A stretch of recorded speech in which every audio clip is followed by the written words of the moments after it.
buka bukunya. Bukunya hari ini mata pelajaran yang kita akan pelajari yaitu bahasa Indonesia. Oke, silakan anak-anak buka bukunya halaman ke-1. Akan buka bukunya halaman pertama.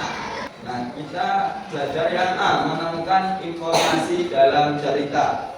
Indikator ketercapaian tujuan pembelajaran. Yang pertama, siswa mampu memahami tujuan dan pesan yang disampaikan penulis dalam tulisannya. 2. Siswa mampu mencari informasi dari beragam sumber. 3. Siswa mampu meringkas cerita yang dibaca.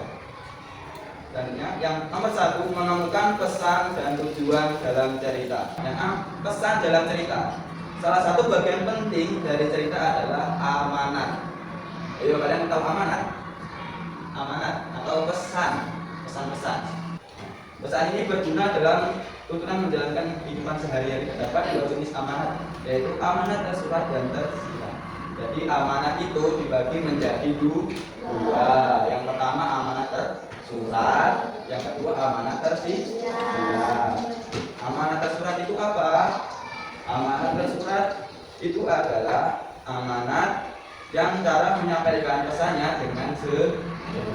Itu adalah amanat tersurat. Terus amanat tersirat. Amanat tersirat itu cara penyampaiannya, pesannya itu secara tersembunyi, tidak jelas, tersembunyi. Supaya dapat memperoleh makna, pembaca harus membaca dan memahami seluruh cerita. Yang selanjutnya yang B, yaitu tujuan dalam cerita. Jadi cerita itu memiliki tujuan.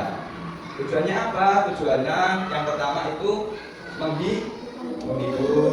Kedua, menjelaskan asal usul cerita.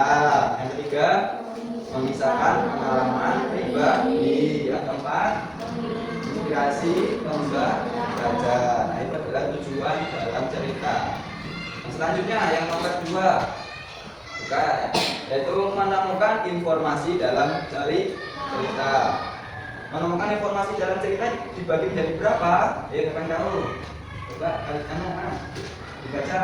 Jadi itu tadi adalah menemukan informasi dalam cerita. Bagaimana? Nah, yang kedua, mencermati peristiwa-peristiwa penting dalam cerita. Jadi ada cerita.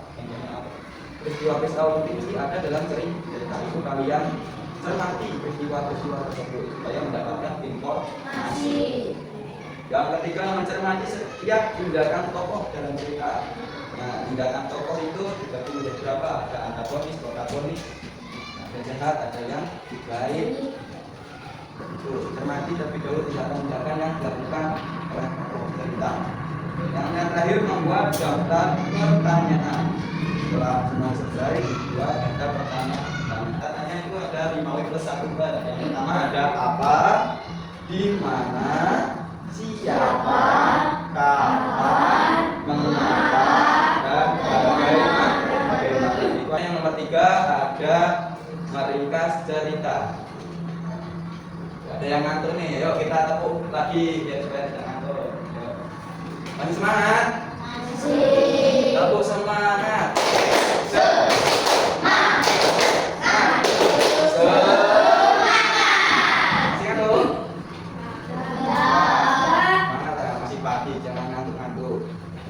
Coba sampai mas, apa yang dimaksud dengan meringkas? Sampingnya, ringkasan adalah